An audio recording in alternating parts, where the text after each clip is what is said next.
Welcome to The Current by TreasureCoast.com, where we discuss interesting people, places, and happenings on Florida's Treasure Coast. You just never know how it's going to work.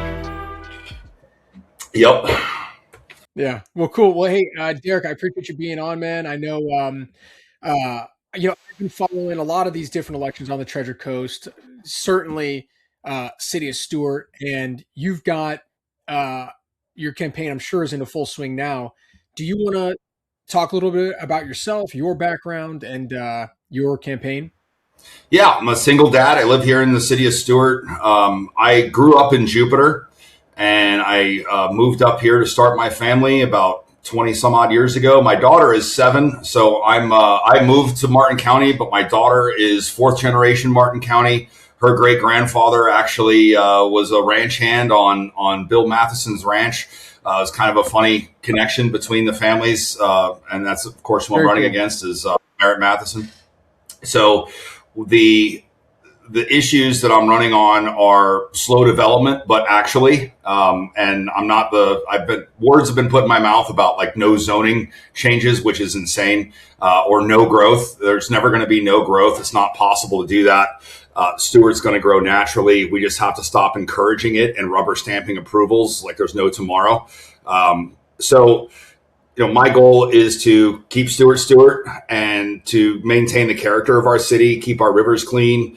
I'm not the guy who's out, protesting and working with the LACO discharges or anything like that. I'm the guy who looks at it logically and just says a parking lot is not as good for the river as a forest, right? Or a green space. When rain puts water on grass, it soaks into the ground or it filters off into the river. When water hits asphalt, it runs off into the storm sewers and right into our river. So this is a very simple, logical way that anybody, you don't have to be a biologist or a rocket surgeon to figure that out. This is bad for our river to just keep paving over things and building larger and larger buildings and increasing density. So that's what I'm running on. And I also want to make sure that the voters have a say before any important land in the city is sold or leased long-term, such as Sailfish Park ballfields. And really, that issue has come up a few times, and the voters have been given sort of a false sense of security when candidates say things like, well, there's no unsolicited bids for the baseball fields. The baseball fields aren't for sale. And there's no unsolicited bids, meaning nobody has come in and offered anything for the baseball fields. But the reason nobody's come in and offered it is because they know that we have a 2-2 split on the commission, and that the commission is not going to be friendly to any, approving any of those types of applications, right? So they know they're not going to get anywhere, which is why there's no unsolicited bids. But as soon as we have a pro-development, a commission, and if we don't win this seat number 3 and break that tie and keep our slow growth majority, there will be. And the next stop after the baseball fields, East Stuart. So the gentrification and the pricing them out of their neighborhoods is going to be the next stop after Sailfish Park. So those are kind of the big talking points of my campaign and the things that I see as a problem in the city. And of course, there's accountability, transparency. I want a forensic investigation done of all of our finances. I want to go back and see what money was spent where that shouldn't have been, and really understand the finances and the history of our finances in the city so that everyone can see. Well, I guess that's pretty much the podcast. I think we just covered all. Awesome. Good talking. No, that's awesome, man. That's a cool rundown. So like when you're knocking on doors and you're meeting people, like you got to get it all out kind of quick and explain where you're coming from, or because they're just going to shut the doors. So that's what I've done it about 10,000 times. No, I love that. It's like what do they call it? Like a sales, like an elevator pitch, That's cool. That's awesome, man. And I guess, to follow up, was there a specific item that got you wanting to be in the race, or did you just feel like, I think for a lot of people, they kind of don't see themselves, at least the conversations I have, they don't see themselves being a politician. Hey, I never thought I was going to run for office, but as things happen, this and this kind of came up. Was there anything that really stood out to you over the years, maybe leading up to you running for the city commission? Yeah, I would say it would be the development and our river are the two big things, and just the attitude of some of our elected officials, where they have this idea in their head that they are above the residents, and it actually came out of my opponent's mouth, like we're the parents, they're the children.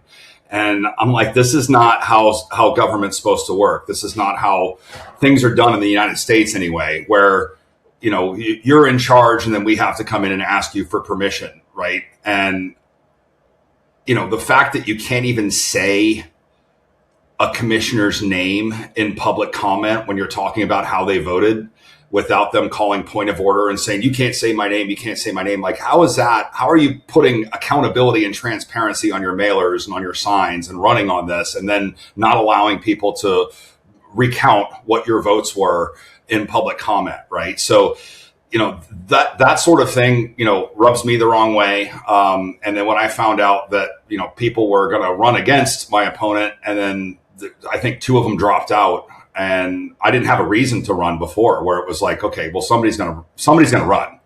And in 2018, when my opponent was elected, he ran on slow growth. And then he got into office and it wasn't slow growth. It was the opposite of that. So there was a flip flop there, and then he got voted out. And then once he started running again, he was saying, I never said I was slow growth. So there's all these different things that come out of his mouth, where it's like, all right, he said he was slow growth. I voted for him because he was a slow growth candidate. And then he approved all this stuff. He's going to do it again. Right. And nobody's running against him. He's going to be unopposed. Like, this is bananas. So that's why I threw my hat in the ring and decided to run. And you're right. I don't want to be a politician. This is not my bag, but somebody's got to do it. And I hopefully during my 4 years in, I can find somebody who is actually a good candidate to replace me, and I can step aside. That's my goal. I think that that's an interesting point, because a lot of people, I mean, I always have a lot of respect for people if they want to put their hat in the ring and represent the public. I'm interested to hear from your point of view. What do you think makes the city of Stuart, since that's what you're running for, unique, especially because you've got a background of, you said you're from Jupiter, a beautiful place in its own right, but of course that's grown substantially in the last maybe 20 years. In your eyes, what makes Stuart unique? How would you balance development and growth with keeping that uniqueness? And I think it'll be a different perspective than some people are used to hearing. Yeah, Jupiter used to be a lot of small businesses, or like a lot of little companies that were there. Like a lot of people know Jupiter for the Square Grouper or Castaways, the bar where Alan Jackson and Jimmy Buffett filmed the music video for It's 5 o'clock somewhere. When I was growing up in Jupiter, that was I think it was Captain Paul's bait shop, and we would go in there and work for bait. Right, like we would go in and like pressure clean, scrub down tanks. There was all kinds of stuff that we were doing in there in his little shop, and he was older at the time. But then it's now it's Yuppieville. You know what I mean? That all got destroyed, and it's it used to be like a little boatyard next door and stuff. And we would ride our bikes over there and go get live shrimp for work. Right, we'd work for live shrimp. So there was a lot of that in Jupiter, and there still are some small businesses in Jupiter, but a lot of it's been corporatized. Right, it just gets paved over, and like in downtown Stuart, we've got Colorado Avenue with all these little great small businesses there. And all of a sudden we're building a Hilton. Like, we've got the Colorado Inn. We've got these like really cool little kind of boutique style, restaurants and hotels and, salons and restaurants where, there's the Gafford, and there's only the Gafford, right? There's only one Gafford, and that's our place. Right. But we're moving into the Applebee's territory here, where everything's just getting turned into a corporate business, right? So that's sad to see, because we want the small businesses are the backbone of our country, and they're the backbone of our economy here in Stuart. So I I like to see small business, not corporate. I guess that's one thing. And obviously the aesthetics of the buildings outside, keeping them kind of in touch with what our town was meant to be, right? We're a small town, all American. We're a coastal Florida town. Like there's nothing left like this on the East Coast of Florida. We're like kind of the last bastion of small town America on the East Coast and on the Eastern Seaboard largely. So there's very few places like this left. There's, only one Stuart. And if we don't hang on to what we've got left of it, you don't get it back. You had mentioned too, the Sailfish ball fields. I mean, are there other developments that you see at risk, or places that you say that might be public land, or places that you fear could turn into maybe, I don't know, private equity, some end up in some portfolio somewhere, as you put it? I think before we started the recording, we were talking about affordable housing. Is there other places that you think residents or other elected officials should have their eyes on? Yeah, I say all the time, East Stuart gets talked about, but rarely listened to. And I say rarely. I can't think of an example where in the last 15, 20 years where they were actually paid proper attention. But I was in East Stuart last night, and I've been knocking a lot of doors in East Stuart. And, what people in East Stuart need to understand is, this whole talk of the Brightline station. And I don't think the Brightline station is ever going to happen in downtown Stuart. And we have no control over that. I think that the FEC is not going to allow it. I think the Coast Guard's not going to allow it because of the train bridge. I don't support any taxpayer dollars going into this private corporation to build a train station here, at least not local dollars. Like that's the hard line. Like, no, we're not taking any of our budget and dedicating it to this Brightline station going here. If it were to be built, you build it yourself, right? But the concept or that kind of phantom issue of the Brightline station potentially existing one day is what sets a fire under a lot of these areas like the Sailfish Ballpark. And when I'm talking to people in East Stuart about it, that's the stopgap, right? That's like the safety buffer between where the Brightline station might go one day, hypothetically, and East Stuart, right? So, would it be a bus depot on Sailfish Park? Maybe. Would they use TOD to break our 4-story height limit and build taller buildings there and put apartments in? Maybe. But whatever they do there, the next stop is going to be East Stuart, because the developers are just going to be looking for the next place to go. And, logically, when you look at the map, the next stop is East Stuart, and those people getting priced out of their neighborhoods and gentrification happening there. Do we want their real estate values to grow over time? Yes, but we don't want it to happen in a week, right? We don't want it to happen in a month, right, where all of a sudden there's these giant buildings going in across the street and, grandma can't afford to live here anymore. Yeah, that's I think an interesting point too, where there's this balance between, wanting to build affordable housing versus building housing that people actually, need and want locally. Another apartment building or something is probably different than different single family homes that some people might want. And having that right mix is probably more important than, building something and then, does it really serve the needs of the people living here? Right. And I have a lot to learn about a lot of things. And I'm not the person who's walking in and saying, I already have all the solutions to all this. I already know what needs to be done. Everybody just needs to, vote for me, step aside, and I'll do my job. Like, no, I need to hear from our community. I want to hear what people are thinking and what our actual residents want. And one of those areas that I need to learn more about is affordable housing. And I've done a lot of reading and a lot of taken a lot of consideration about this. But what I've learned so far, I'll give you what my take is on it. A developer will go to the commission and say, we're going to build some affordable housing. You guys need affordable housing. The residents are saying, stop the development. This is crazy. We keep packing more stuff onto Canner Highway, keep packing more stuff into downtown Stuart. Like the traffic, the infrastructure, this isn't working. And it gets justified by the commission. Like, we had to vote on this because we need affordable housing.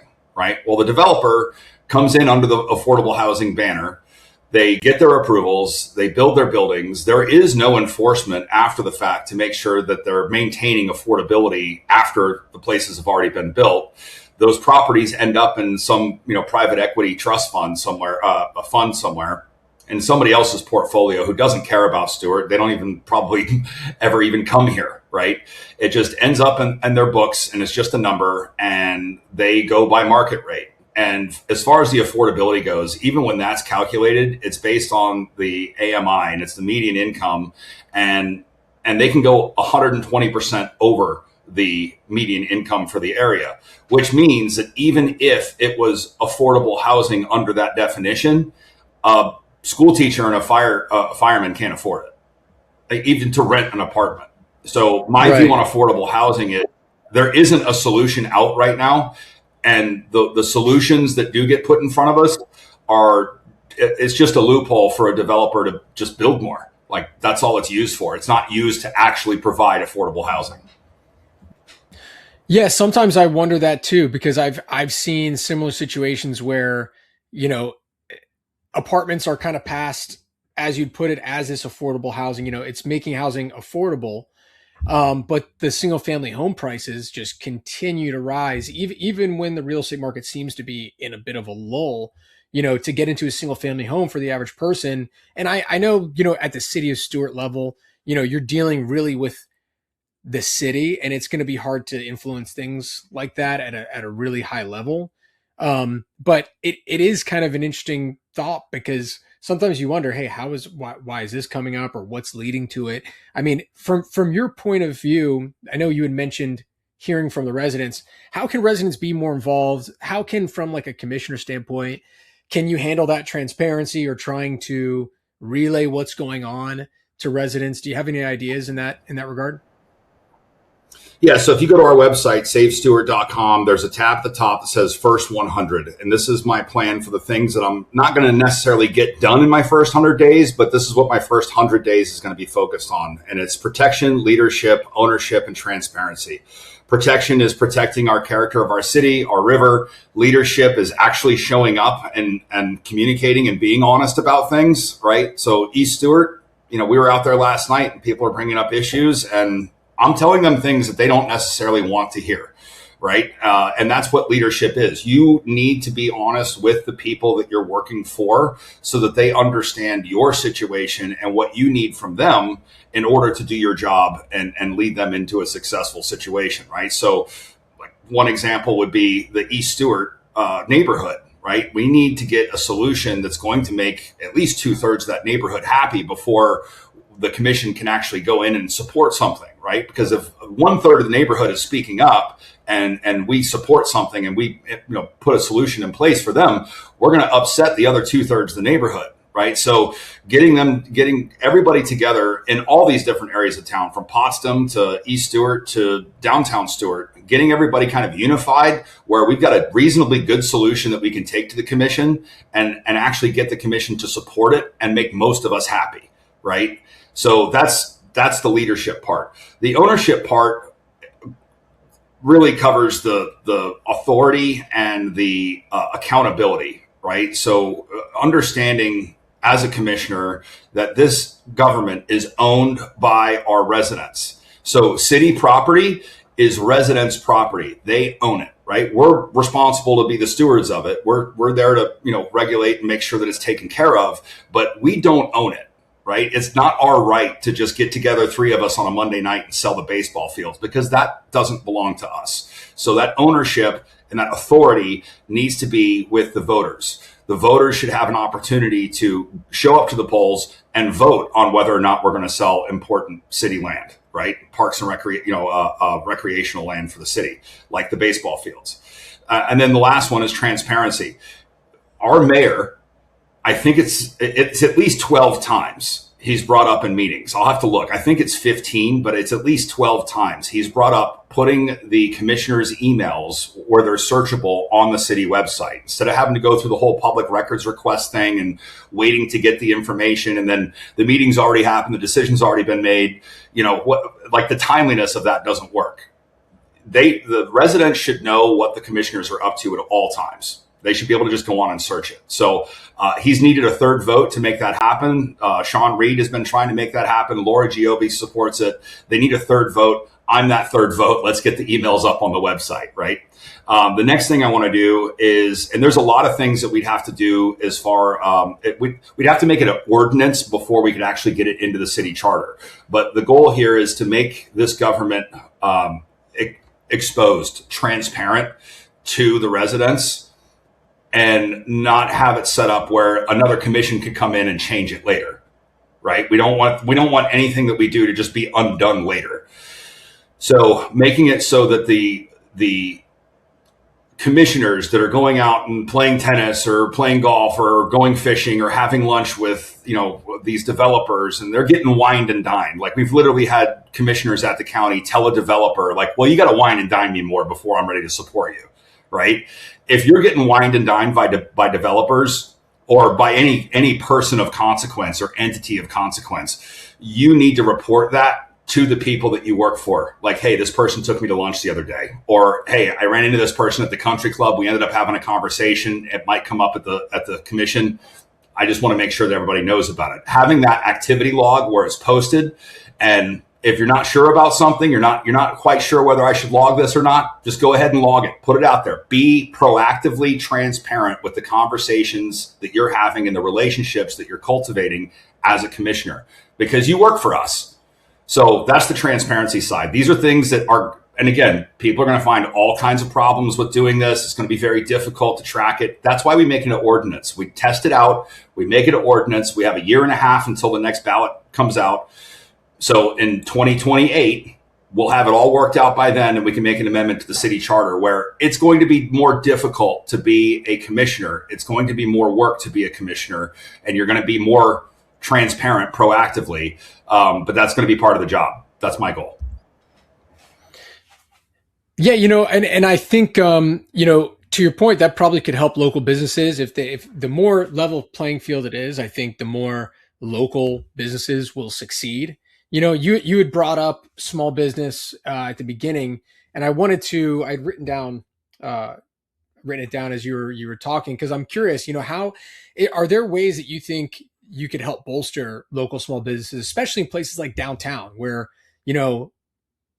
it's still a thriving area. It still has a lot of character. We still have a lot of, small business operators. I mean, what would you say are good ways to, make sure it stays thriving and preserved?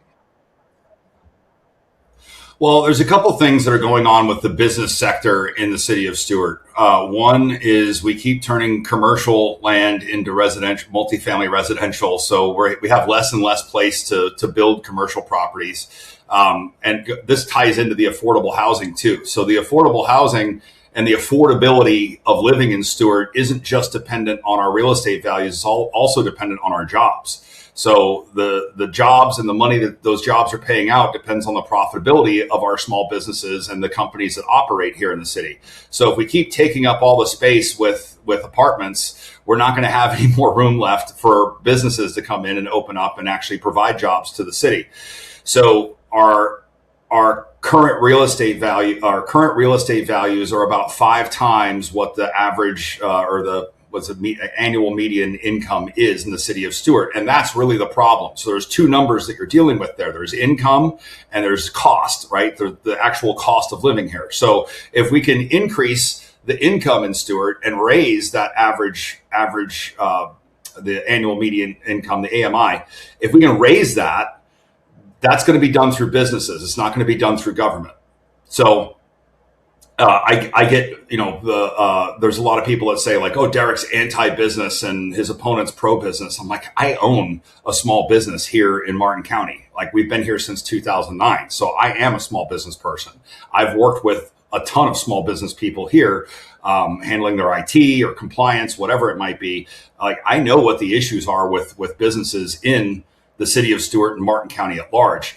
And it's not necessarily the lack of work to be done out there. A lot of it has to do with hiring, right? So we don't have like a lot of people have a difficult time finding people to staff their restaurants or to actually work in their insurance agency, right? So those are issues that come from a lot of different angles. And, we have a large population of retirees here, people that just want to enjoy the city, and they've already done their work. They've already contributed all their work to society, and now they're living off their savings and their retirement income, and more power to them. But this is the city we live in, and those are the people that are supporting a lot of those small businesses. So we have to take care of them too.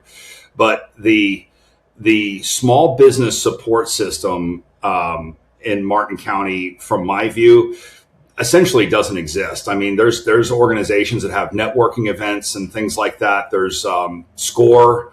They'll help you put together a business plan, things like that. But we really need to have a strong small business, like a unified group that actually supports them. And the chambers really kind of just go to whoever pays them the most money. So if you've got, Sally's hairstyling salon and Supercuts comes in and gives the chamber, $50,000, then all of a sudden Sally's out, and, Supercut is the new golden child, right? So, keeping the small businesses alive in the city of Stuart and in Martin County at large is extremely important. And I'm one of the people.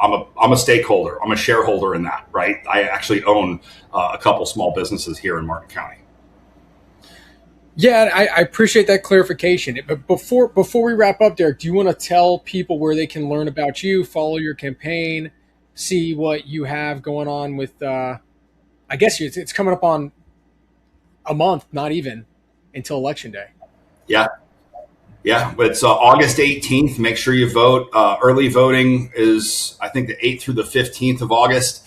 The big thing to if you want to learn about me and what my plans are, savestuart.com, and first 100 at the top of that page is my plan. For the record is another tab at the top of that page where you can see what my opponent's voting record looks like. So if you want to see what the next 4 years look like with him, just go look at the 4 years that he was actually on the commission and see what that voting record looks like. We had 2,608 apartments approved while he was in, 1,892 that he directly voted yes to approve, and 1,644 of those required land use changes. So all that is documented. It all links back to our city website. It's all there on savestuart.com. Also, I make a lot of videos. We're trying to pull people in to look, right. We're the campaign that's saying, don't trust us, don't trust them, don't listen to anything anybody says. Just go right to the city website and learn about this. And we just have it, organized where you can quickly,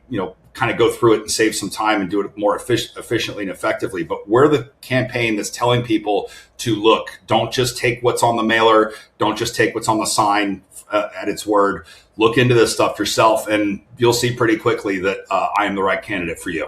I appreciate you joining, Derreck. Thanks, Josh. Appreciate you putting this on. That's a wrap for this episode of The Current by TreasureCoast.com. If you enjoyed the conversation, be sure to subscribe so you never miss an episode. You can find us on Spotify, Apple Podcasts, and YouTube. Follow us on social media or visit TreasureCoast.com for local events, tips, and news. Have a guest or topic you'd love to hear on the show? Let us know at TreasureCoast.com. Until next time, keep riding the current and enjoying everything the Treasure Coast has to offer. See you soon.